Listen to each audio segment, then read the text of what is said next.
الحمد لله الحمد لله رب العالمين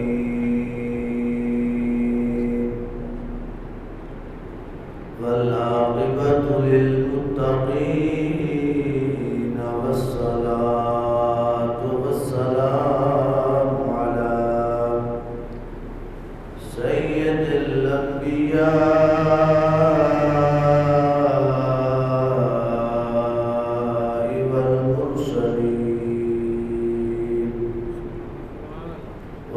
الملائكة المقربين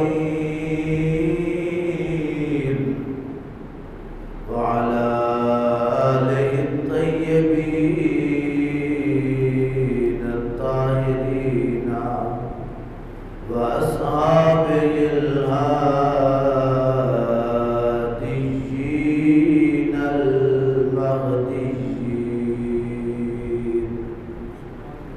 أما بعد، فأعوذ بالله من الشيطان الرجيم. بسم الله الرحمن الرحيم. قد أفلح من تزكى وذكر اسم ربه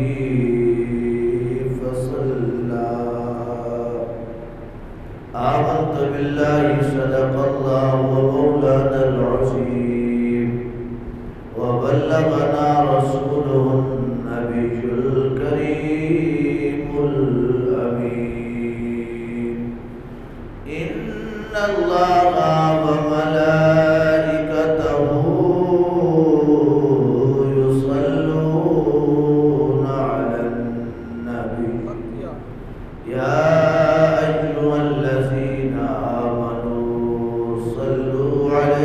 وسلموا تسليما. الصلاة والسلام عليك يا رسول الله وعلى آلك وأصحابك يا حبيب الله. الصلاة والسلام عليك يا رسول الله وعلى آلك وأصحابك يا حبيب الله. الصلاة والسلام عليك يا رحمة للعالمين وعلى آلك وأصحابك يا خاتم النبيين.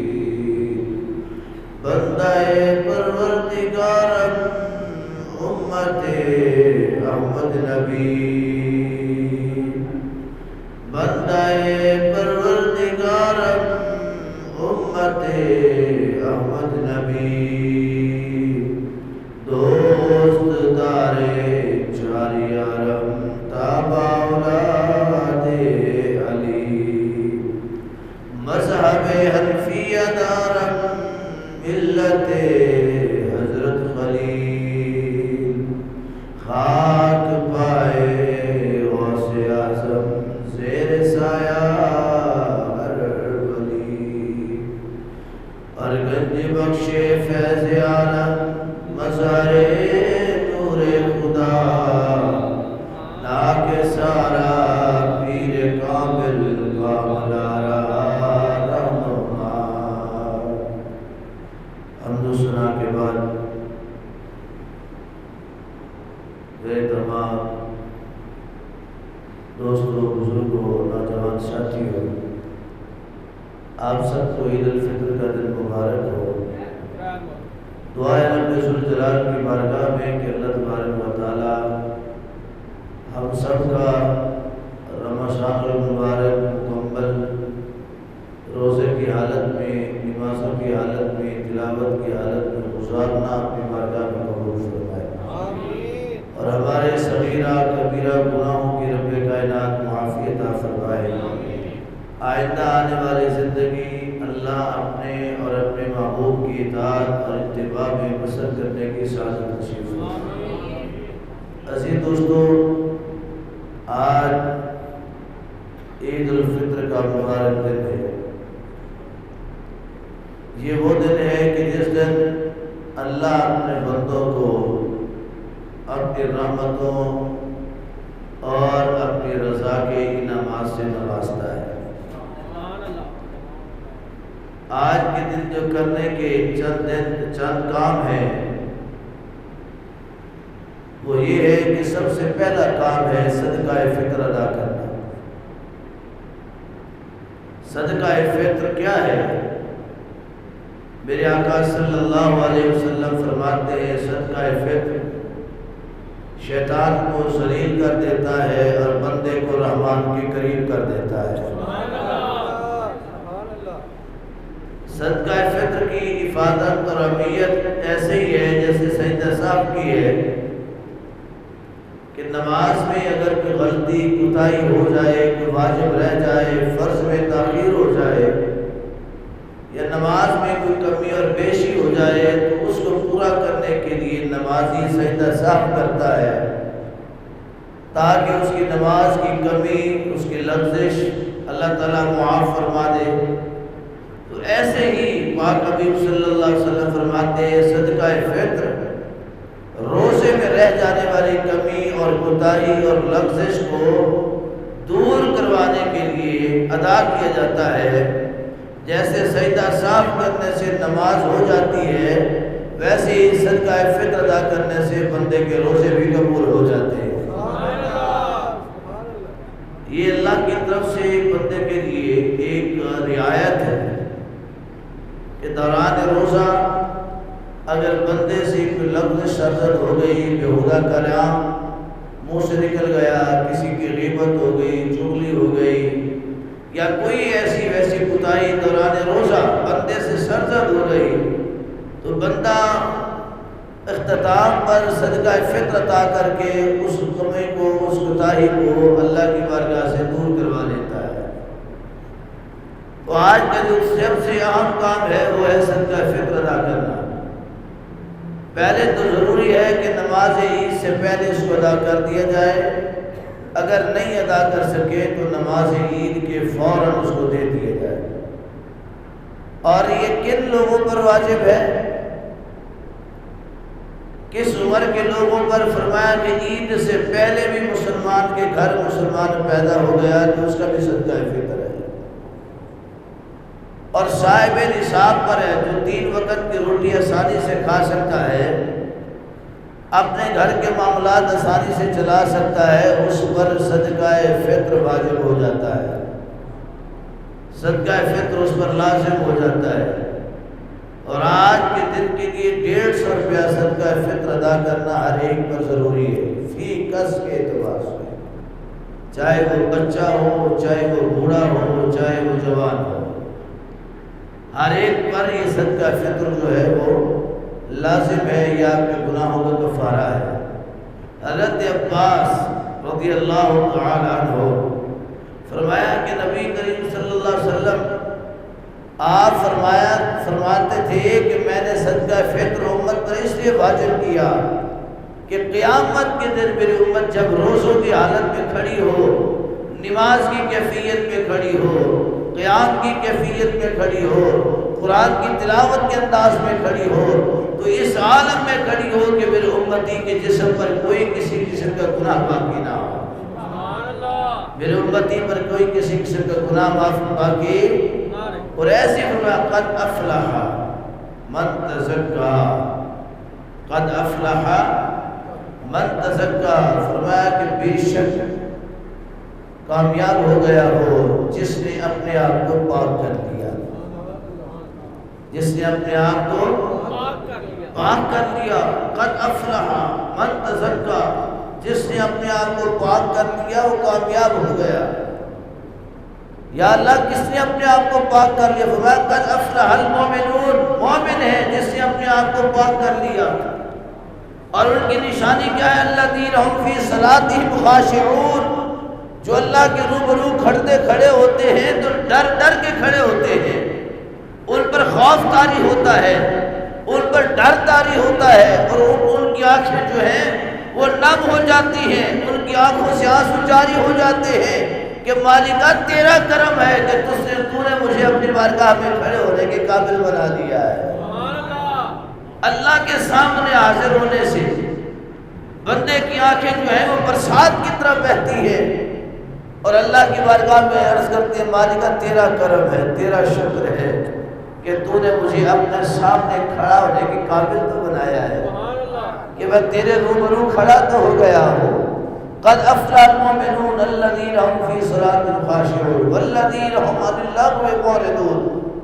کون کامیاب ہے جو اپنے آپ کو بیہودہ باتوں سے بچا لیتا ہے، جو اپنے آپ کو بیہودہ بری باتوں سے بچا لیتا ہے۔ ایسی بات جو اللہ کو پسند نہیں ہے، ایسی بات جو اللہ کے رسول کو پسند نہیں ہے، ایسی بات جو اللہ کے دربار کے اندر بندے کو رسوا کرنے والی ہے، ایسا کلمہ جو بندہ بندوں کے سامنے کہنے سے ڈر جاتا ہے، ایسا کلمہ جو بندہ بندوں کے سامنے کہنے سے خوفزدہ ہوتا ہے، ایسا کلمہ جو انسان سمجھتا ہے کہ یہ بات کروں گا تو میں بندوں کے سامنے شرمندہ ہو جاؤں گا، بندوں کے سامنے شرمسار ہو جاؤں گا، تو میں کہ ایسا کلمہ وہ اللہ کی بارگاہ میں بھی حاضر نہیں کرتا ہے۔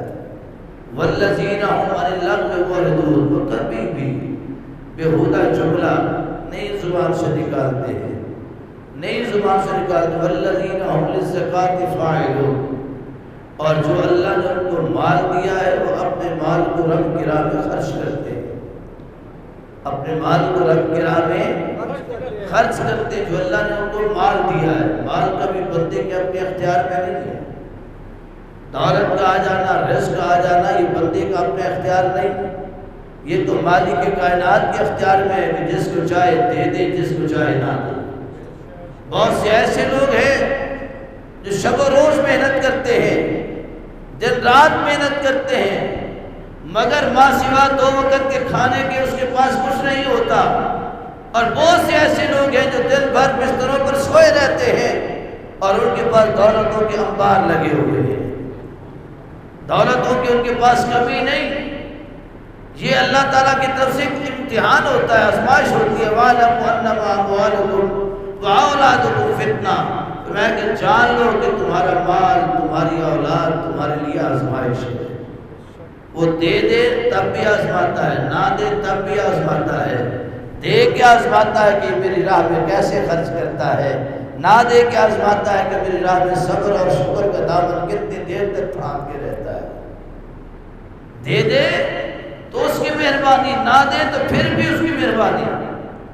اور قرآن کہہ رہا ہے کہ وہ مومن کامیاب ہے جو اللہ کے دیے ہوئے مال سے اللہ ہی کی راہ میں خرچ کرتا ہے۔ اور آج کی رات، آج کی صبح، آج کا دن تو ایسا دن ہے کہ اس دن، اس رات میں، ان گھڑیوں میں آپ جتنا اللہ کی بارگاہ میں خرچ کر رہے ہوں گے اللہ اس سے کئی گنا آپ کو عطا فرما رہا ہوگا۔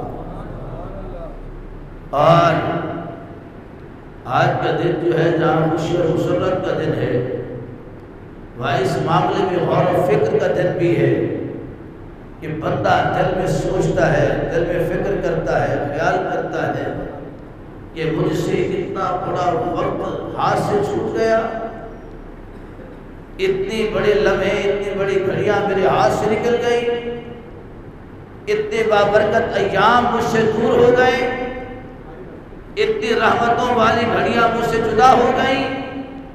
یہ آنسو بہانے کے دن بھی ہے، کیونکہ کوئی خبر نہیں کہ آج جن لوگوں نے روزے رکھے ہیں آئندہ سال وہ دنیا میں بھی ہوں گے کہ نہیں ہوں گے، آئندہ سال ان کو رکھنے نصیب ہوں گے کہ نہیں ہوں گے، جنہوں نے اس مہینے میں تراویح پڑھی ہے آئندہ سال ان کو پڑھنے کا موقع ملے گا کہ نہیں ملے گا۔ آج جو دنیا کے اندر زندگی کے معاملات گزار رہے ہیں، آج عید کے تہوار میں شامل ہے، رمضان کے تہوار، رمضان کے دنوں میں شامل تھے، کل قیامت، کل آئندہ آنے والے رمضان میں ان کو گھڑیاں نصیب ہوں گی کہ نہیں ہوں گی۔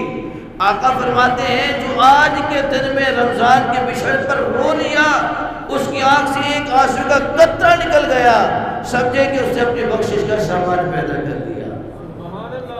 بخشش کا سامان دیکھیں، آپ کو پورا مہینہ اپنے جسم پر لباس پہنتے ہیں، پورا مہینہ یہ جو کپڑے آپ پہنتے ہیں یہ آپ کا لباس اللہ کے بارگاہ میں آپ کے لیے بخشش کی دعا کرتا ہے۔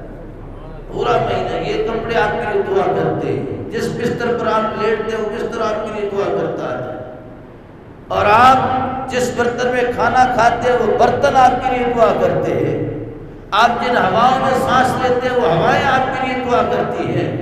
اللہ فرماتا ہے، کپڑے سے پوچھتا ہے لباس تو کیوں دعا کر رہا ہے، تو کیوں اس بندے کے ساتھ خوش ہے؟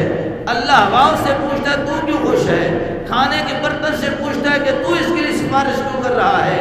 بستر سے پوچھتا ہے تو اس کے لیے سفارش کیوں کر رہا ہے؟ تو لباس کہتا ہے مالکہ میں اس لیے سفارش کر رہا ہوں کہ اس نے مجھے پہنا اور ذکر تیرا کرتا رہا، مجھے پہنا اور ذکر تیرا کرتا رہا۔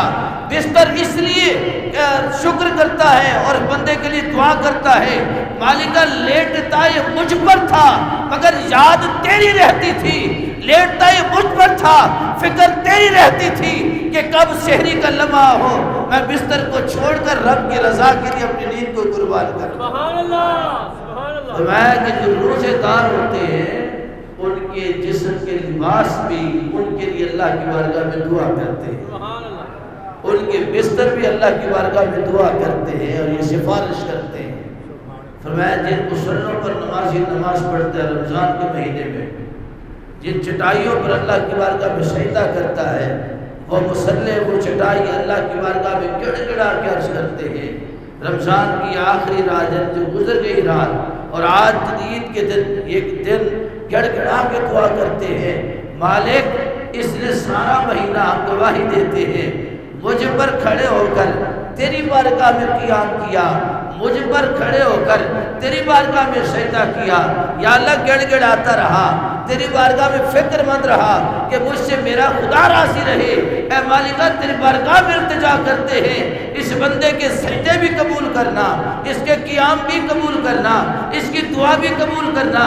رب فرماتا ہے بڑی بڑی کمی کوتاہی اس نے کی ہے، بڑی بڑی لغزشیں اس نے کی ہے، مصلی کہتا ہے مالکہ جیسے بھی تھا کھڑا تو تیری بارگاہ میں تھا، حاضر تو تیری بارگاہ میں تھا۔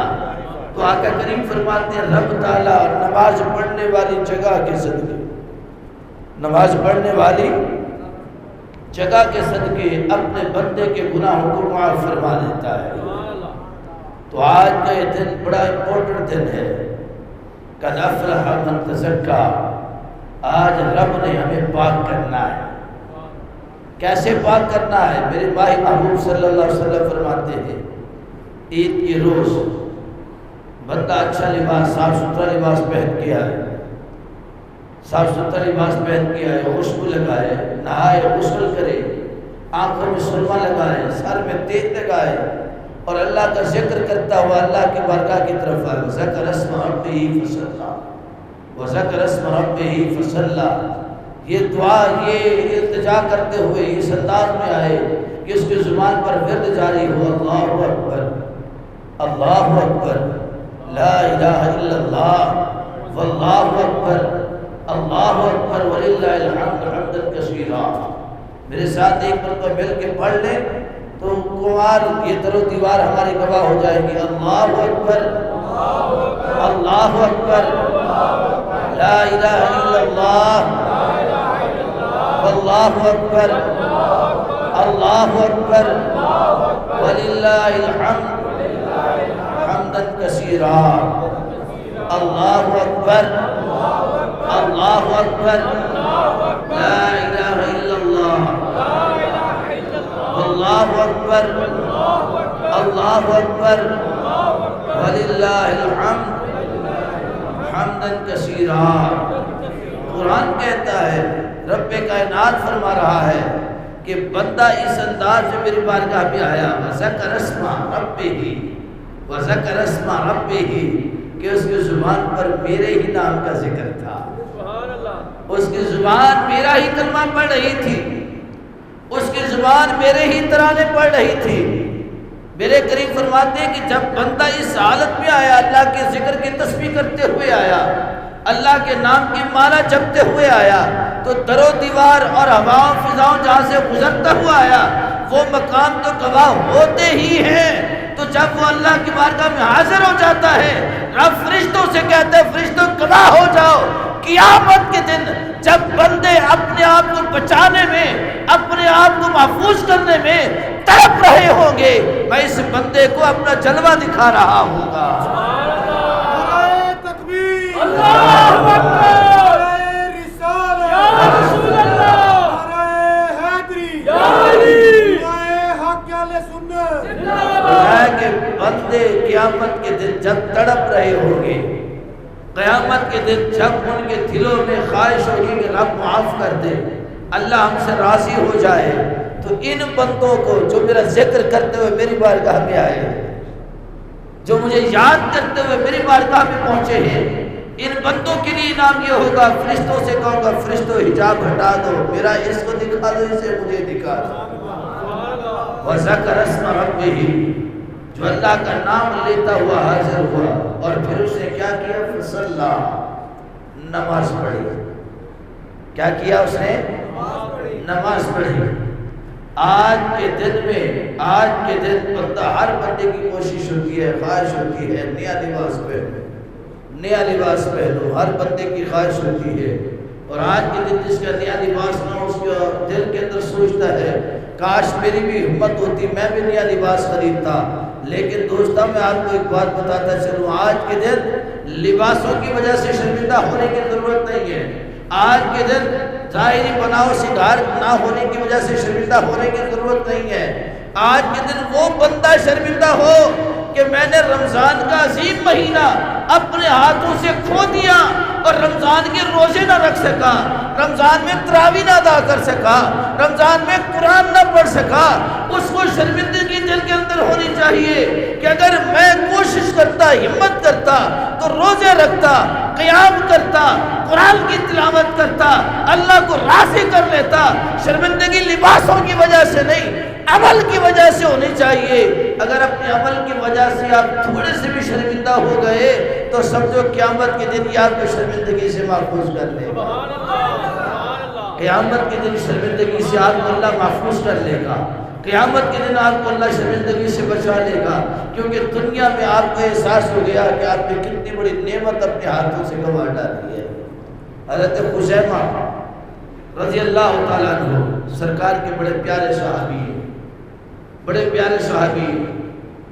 آپ فرماتے ہیں عید کا دن ہے، عید کے دن ہم سرکار کی بارگاہ میں حاضر ہوئے عید کی نماز پڑھنے کے لیے، اور جب عید کا دن ہوتا تو سرکار کے صحابہ کیا کرتے؟ پہلے صدقہ ادا کرتے، پھر نماز کے لیے آتے، پھر نماز کے لیے آتے۔ کیوں؟ وہ سمجھتے تھے کہ صدقہ دے رہے ہمارے عمل قبول ہو یا نہ ہو، جو اللہ کی راہ میں دے دیا ہے اس کی وجہ سے اللہ قبول فرما دے گا، اس کے سبب سے اللہ قبول فرما لے گا۔ حضرت خزیمہ رضی اللہ تعالیٰ عنہ فرماتے ہیں کہ ہم اللہ کی بارگاہ میں نماز عید کے لیے حاضر ہونے لگے، نماز عید کے لیے حاضر ہونے لگے تو ہم نے کیا دیکھا کہ مسجد نبوی میں ایک شخص، ایک اعرابی ہے، دیہات کا رہنے والا ہے، مسجد نبوی کی ایک کنارے میں بیٹھ کر، ایک نکر میں بیٹھ کر رو رہا ہے، التجا کر رہا ہے۔ عید کی نماز سے پہلے کی بات ہے، التجا کر رہا ہے، مالکہ تو مجھ سے راضی ہو جا، رمضان کا مہینہ آیا، میں حق نہ ادا کر سکا، روزوں کا حق نہ ادا کر سکا، تراویح کا حق نہ ادا کر سکا، تلاوت کا حق نہ ادا کر سکا، تیری بندگی کا حق نہ ادا کر سکا، تیرے بندوں کا بھی حق نہ ادا کر سکا۔ وہ رو رہا ہے، وہ تڑپ رہا ہے۔ میرے کریم آقا صلی اللہ علیہ وسلم عیدگاہ کے اندر تشریف فرما ہوتے ہیں، جب داخل ہوتے ہیں تو اعرابی کی کیفیت اور حال کو دیکھتے ہیں تو میرے کریم نے فرمایا اس کا تڑپنا مالک اتنا پسند کر رہا ہے، اس کا التجا کرنا رب اتنا پسند کر رہا ہے، اور اللہ اس کو اتنی نیکیاں دے رہا ہے، اتنی نیکیاں دے رہا ہے کہ اگر میں ان نیکیوں کو پوری روئے زمین پر تقسیم کر دوں تو گناہگار کم ہو جائیں گے، اس کے عمل زیادہ ہو جائیں گے۔ اللہ اکبر، یا رسول اللہ،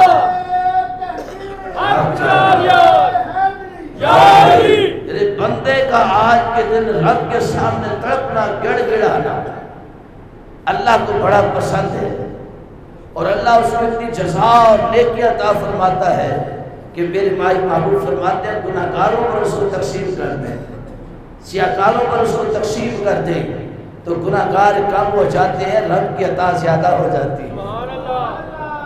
حضرت خزیمہ رضی اللہ تعالیٰ عنہ، اور آج کا دن ہم تو ضائع کر دیتے ہیں نا، مختلف کھیل کود تماشوں میں، مختلف محافل میں، مختلف اپنا طریقوں کے اندر ہم اس کو ضائع کر دیتے ہیں۔ اگر ہم گھر کے اندر موجود بھی ہیں پھر بھی ہمارے کام آ سکتے ہیں کیا؟ گھر میں اگر ہم دوستوں کی دعوت کر رہے ہیں، رشتہ داروں کو بلا رہے ہیں تو اپنے نبی کی سنت سمجھ کے عمل کریں، یہ کہے کہ ہمارے نبی کی ادا ہے، ہمارے نبی کی سنت ہے، اس کے مطابق کر رہے ہیں۔ اور آج کے دن پر آپ دل میں تہیہ کر لیں کہ ہم نے کسی کمزور کو تکلیف نہیں دینی ہے، ہم نے کسی کمزور کو تکلیف نہیں دینی، کیونکہ ہم سے بڑا تو کمزور کوئی ہے نہیں، اور اللہ سے بڑا طاقتور کوئی ہو سکتا نہیں کہ ہے۔ جب ہم کہتے ہیں لا حول ولا قوت الا باللہ العلی العظیم، اس کا مطلب کہ مالکا ساری قوتیں ساری طاقتیں تیری ہیں، ساری طاقتیں ساری قوتیں تیری ہیں، اللہ سے بڑا طاقتور ہو سکتا اور ہم سے بڑا کمزور کوئی ہو سکتا ہے؟ پیدا ہوئے تو ہم خود اپنے جسم کو غسل نہیں دے سکتے تھے، ہمیں اوروں نے غسل دیا۔ جب دنیا سے جاتے ہیں تو ہم اپنے آپ کو غسل نہیں دے سکتے، ہمیں اور غسل دیتے ہیں۔ رب بتا دیتا ہے کہ سب سے بڑے کمزور تم ہو، سب سے بڑا طاقتور میں، اللہ سے بڑا کوئی طاقتور نہیں ہو سکتا۔ اللہ عید کے دن آج کے دن اپنے بندوں کو بتاتا ہے کہ تم کمزور ہو میں طاقتور ہوں، جیسے آج کے دن پر میں تم پر رحم کھا رہا ہوں کہ تم سارا سال گناہ پہ گناہ کرتے رہے، سارا سال نافرمانی پہ نافرمانی کرتے رہے، اور آج کے دن میں نے تمہیں کمزور سمجھ کر معاف کر دیا، میں نے تمہیں کمزور سمجھ کر معاف کر دیا۔ ویسے ہی جو میرے بندوں میں کمزور ہو تم بھی ان کو معاف کر دیا کرو، تم بھی ان کو معاف کر دیا کرو۔ حضرت عباس رضی اللہ تعالیٰ عنہ کی روایت کرتا حدیث ہے کہ میں قیامت کے دن اللہ کی بارگاہ میں کچھ ایسے مسلمان حاضر ہوں گے کہ جن کے گناہ بندوں کے حقوق کے حوالے سے زیادہ ہوں گے، اللہ کی اطاعت کے حوالے سے گناہ نہیں ہوں گے، نماز پڑھتے ہوں گے، روزہ رکھتے ہوں گے، قرآن پڑھتے ہوں گے، اللہ کا ذکر کرتے ہوں گے، ہمیشہ استغفار کرتے ہوں گے، اپنے مال سے خیرات بھی کرتے ہوں گے، اپنے مال کی زکوٰۃ بھی دیتے ہوں گے، صدقہ بھی نکالتے ہوں گے، مگر ان کے اندر یہ عیب ہوگا، اللہ کی مخلوق کے حقوق میں کمی کی ہوگی، اللہ کے مخلوق کے حقوق کے اندر انہوں نے کنجوسی اور بخل کیا ہوگا۔ میرے کریم آقا صلی اللہ علیہ وسلم فرماتے ہیں اللہ ان کو جنت دکھائے گا، جنت کے مقام بھی دکھائے گا، جنت کے اس کے باغ بھی دکھائے گا، مگر اسے جہنم میں ڈال دے گا، اس وقت تک ڈالے رکھے گا جب تک وہ اس کے بندوں کے حقوق نہ ادا کر لے، جب تک اس کے بندوں کے حقوق نہ ادا کر لے، اس کے بندے نہ معاف کر دے۔ تو میرے کریم فرماتے ہیں ایک بندے کو پکڑے گا رب تعالیٰ، فرشتوں سے کہے گا اسے جہنم میں ڈال دو، اسے جہنم میں ڈال دو۔ بندہ عرض کرے گا مالکہ مجھے جہنم میں کیوں ڈالا جا رہا ہے؟ ساری حیاتی تو تیری اتباع میں گزاری تھی، ساری زندگی تو نماز پڑھتے ہوئے گزاری تھی، ساری زندگی تو قرآن پڑھتے ہوئے گزاری تھی، ساری زندگی تو رب رب کرتے ہوئے گزاری تھی، مالکہ میں ہمیشہ پوری زندگی تیری اطاعت اتباع میں رہا، تو آج مجھے جہنم میں جانے کا حکم صادر ہو رہا ہے، مالکہ اس میں حکمت کیا ہے؟ رب فرمائے گا تو نے مجھے تو راضی رکھا، میرے مخلوق کے کمزوروں پر تو زیادتی کرتا رہا، میرے مخلوق کے جو کمزور تھے تو ان کے حقوق کو دباتا رہا، میرے مخلوق کے جو کمزور تھے تو ان کو اذیت اور تکلیف دیتا رہا، کسی کو تیرے عمل کی وجہ سے تکلیف آئی، کسی کو تیرے کلام کی وجہ سے تکلیف آئی، کسی کو تیرے معاملات کی وجہ سے تکلیف آئی، تو میں چاہ میرے بندوں کو آج بھی راضی کر لے، میں خدا راضی ہو جاؤں گا، میرے بندوں کو آج بھی راضی کر لے۔ آج رولا کس بات کا؟ اسی بات کا تو ہے، ہم سجدے پہ سجدہ تو کرتے ہیں مگر اس مالک کی مخلوق کو جو جن کے ہم نے حقوق دبائے ہو ہم کبھی ان کی طرف رجوع نہیں کرتے ہیں، ہم ان کو راضی کرنے کی کبھی جستجو نہیں کرتے ہیں، ہمارے دلوں کے اندر یہ فکر نہیں آتی، ہمارے دلوں کے اندر یہ سوچ نہیں آتی کہ ہم نے اللہ کی مخلوق کو بھی راضی کرنا ہے۔ کبھی ہمارے دلوں کے اندر یہ بات نہیں آئی ہے کہ ہم اللہ کی مخلوق کو راضی کر سکے۔ ہم نے کبھی سوچا، ہم کہتے ہیں پھر کیا ہوا، وہ بندہ جس کے ساتھ ہم یہ برا سلوک کر چکے ہیں، یہ بندہ تو اسی قابل تھا، جس میں اس بندے کے ساتھ جو ہم نے کیا، یہ بندہ اسی قابل تھا۔ نا جو تم دنیا کے اندر بیج بو کے جاؤ گے، مرتے وقت بھی اس کی فصل اٹھاؤ گے اور مرنے کے بعد بھی تمہیں کاٹنا پڑے گی۔ نبی علیہ السلام تشریف فرما ہے، مدینہ شریف کی بہاریں ہیں، مدینہ شریف کی بہاریں ہیں، مسجد نبوی کا سما ہے، صحابہ کرام علیہم الرضوان آقا علیہ السلام کے ارد گرد حاضر ہیں، سرکار دو عالم صلی اللہ علیہ وسلم بیٹھے ہیں۔ ایک نوجوان آیا، دوڑتا ہوا آیا، روتا ہوا آیا، سرکار کے سامنے کھڑا ہو گیا۔ آقا علیہ السلام نے اس کو روتے ہوئے دیکھا تو اس نوجوان کو فرمایا، بچے کیوں رو رہے ہو، کیوں رو رہے ہو، کیوں اتنا تڑپ رہے ہو؟ عرض کرتا، یا رسول اللہ صلی اللہ علیہ وسلم، میرا باپ فوت ہو گیا ہے، میرا باپ، دعا کرو کسی کے باپ دنیا سے نہ جائے، کوئی اپنی ماں سے جدا نہ ہو، کیونکہ ماں اور باپ کا سایہ اولاد کے لیے بہت بڑی نعمت ہوتی ہے، بہت بڑی نعمت ہوتی ہے۔ عرض کی، یا رسول اللہ صلی اللہ علیہ وسلم، میرا باپ دنیا سے چلا گیا ہے۔ آپ نے اس کو تسلی دی، تشفی دی، صبر کی تلقین فرمائی۔ اس نے کہا، یا رسول اللہ صلی اللہ علیہ وسلم، روتا اس بات میں ہوں کیا وہ میرے باپ کو کوئی غسل نہیں دیتا ہے، کوئی کفن نہیں پہناتا ہے، کوئی بندہ اس سے قریب نہیں آتا، نہ کوئی غسل دیتا ہے، نہ کفن پہناتا ہے۔ تو میرے کریم آقا صلی اللہ علیہ وسلم نے حضرت ابو بکر صدیق اور حضرت سیدنا فاروق اعظم رضی اللہ عنہ اجمعین، ان دونوں شہزادے صحابیوں کو بھیجا، لاڈلے صحابیوں کو بھیجا، اور سرکار کو جن پر پیار آتا تھا نا، جن غلاموں پر پیار آتا تھا، ان کی طرف آقا علیہ السلام حضرت ابو بکر و عمر کو بھیج دیا کرتے تھے۔ تو میں ابو بکر اور عمر، جاؤ تم دونوں، اس کے بعد تو غسل بھی لو، اس کے کفن کا اہتمام بھی کرو۔ یہ دونوں صحابی چلے گئے، تو جا کر جب میت کے قریب کھڑے ہوئے، اس کا چہرہ دیکھا، اس کا چہرہ کالے سور کی طرح تھا، خوفناک چہرہ، کالے سور کی مانند چہرہ۔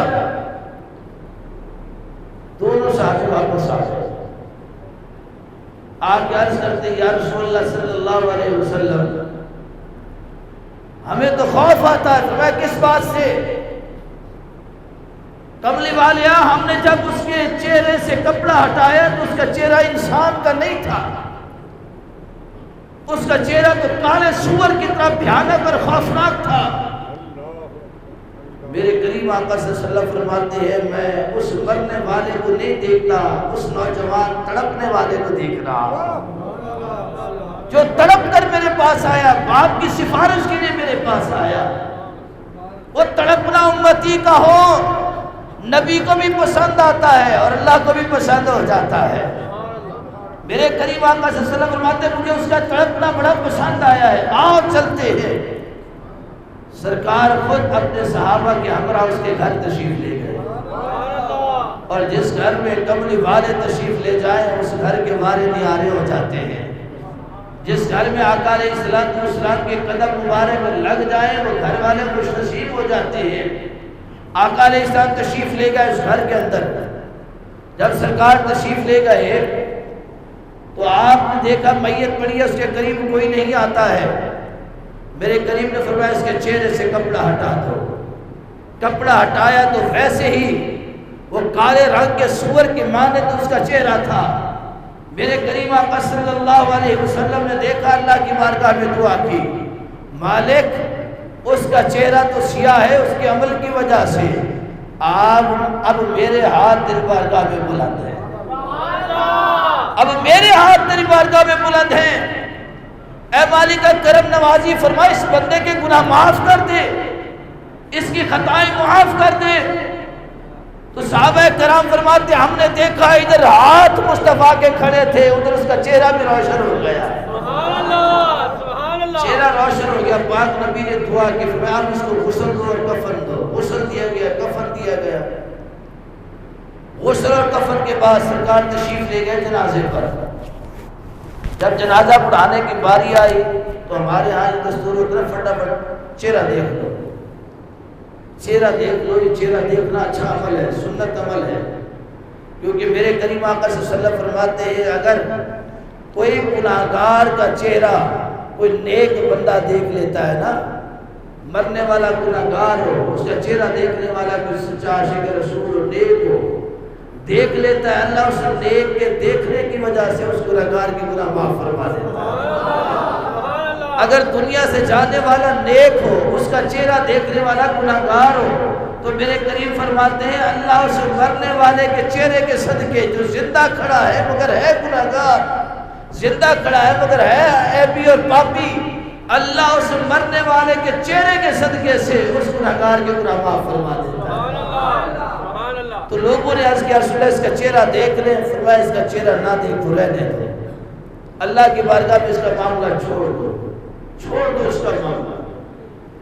عرض کرتے یا رسول اللہ میں اس کا بھائی لگتا ہوں، کوئی کہے میں بھتیجا لگتا ہوں، بھاجا لگتا ہوں، دل کرتا ہے آخر مرتبہ چہرہ دیکھ لیں، کیونکہ انہوں نے دیکھا تھا دعائے مصطفیٰ کے بعد چہرے کی تابانی کتنی بڑھ گئی تھی، چہرے کی روشنی کتنی بڑھ گئی تھی، وہ اسی نور کو دیکھنا چاہتے تھے۔ کفن جب چہرے سے باہر نکالا تو چہرہ پھر ویسے کا ویسے تھا، کالا سور کی طرح۔ میرے پاک حبیب صلی اللہ علیہ وسلم نے اس کے بیٹے کو بلایا، اس سے کہا ادھر آؤ بیٹے، بتاؤ تو صحیح یہ معاملہ کیا ہے، تیرے باپ نے کیا عمل کیا کہ رب اتنا ناراض ہے اس سے؟ دعا کرو اللہ اتنا بھی ناراض نہ ہو کہ دنیا کے سامنے بندہ شرمندہ ہو کر دنیا سے جائے، اللہ اتنا ناراض بھی نہ ہو کہ مرتے وقت اس کے چہرے کے اوپر ایسی رنگت ہو کہ قیامت تک لوگ اس کی مثالیں دیتے رہے۔ رب تعالیٰ راضی ہو جب دنیا سے بندہ جائے۔